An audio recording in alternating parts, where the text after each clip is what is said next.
What's good everyone, it's Kajani with the second episode of The Crafter's Corner, a video series dedicated to various topics related to crafting and gathering in Final Fantasy XIV. In this episode, we will go over news related to the release date of patch 6.15 and a look back at a couple broken crafting job actions that were in the game back in Shadowbringers. In a lodestone post addressing PvP adjustments, Yoshi P informed us that the release date for patch 6.15 is scheduled for June 7th, which happens to be less than a week away, so be sure to mark your calendars. The new content that we should be getting are the Arcasadara tribal quests, the continuation of the Hildebrand storyline, and Emilion's Levier as our latest custom delivery client. We will also be getting other side story content with Tataro's Grand Endeavor and Omega Beyond the Rift. The Arcasadara are going to provide some easy leveling for your Disciple of War jobs.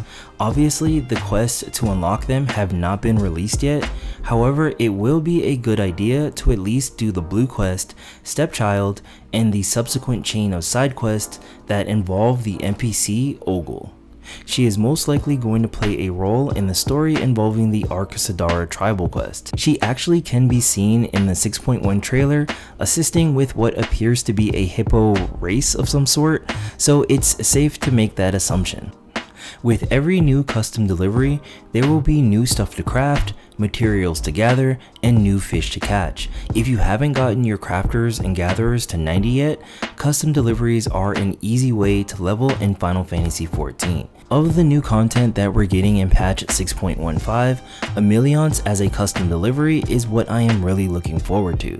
So much in fact that I will log out in front of the Levier residence because it's the first thing I want to unlock on patch day.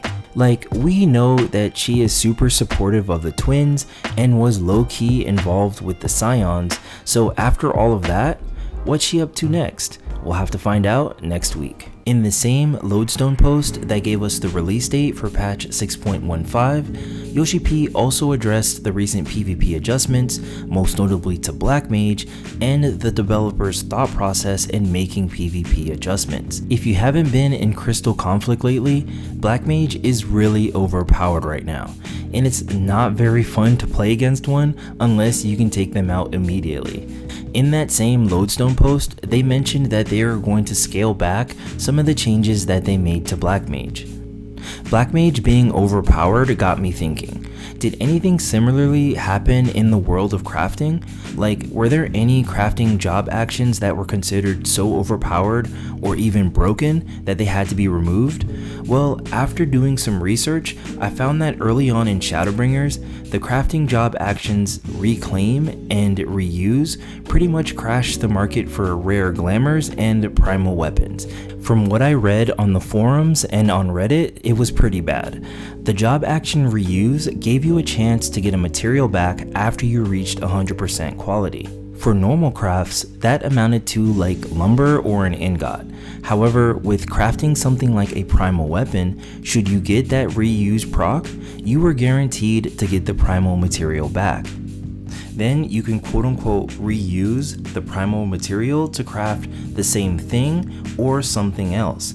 At a minimum, you could craft 2 incredibly rare items while using only 1 primal material. As you probably guessed, there were levels to this, and that's where the job action Reclaim comes into play. But let's say you don't get lucky with a reuse proc.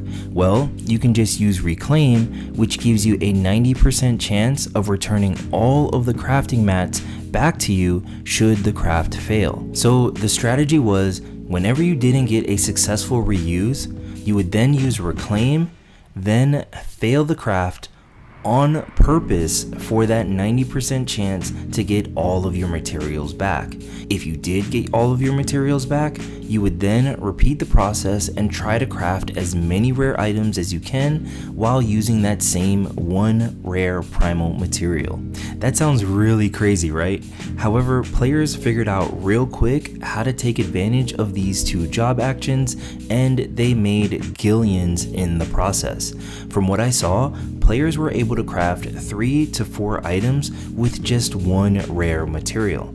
And as you can imagine, if everyone was doing this, that would cause the crash in market price for rare craftables early on in Shadowbringers. Like, I understand why reclaim was a thing. If you are still learning how to craft, it's good to have something like this as a safety net while you experiment with rotations, job actions, and higher difficulty crafting recipes. If you happen to make a mistake, you can get your materials back, then try again with a different rotation, or come back when you have better gear. Although we said goodbye to Reclaim in patch 5.1, I believe the quality of life feature Trial Synthesis was its spiritual successor. With Trial Synthesis, you can experiment with rotations without the fear of losing any mats. As a matter of fact, you don't even need the mats in your inventory to use Trial Synthesis.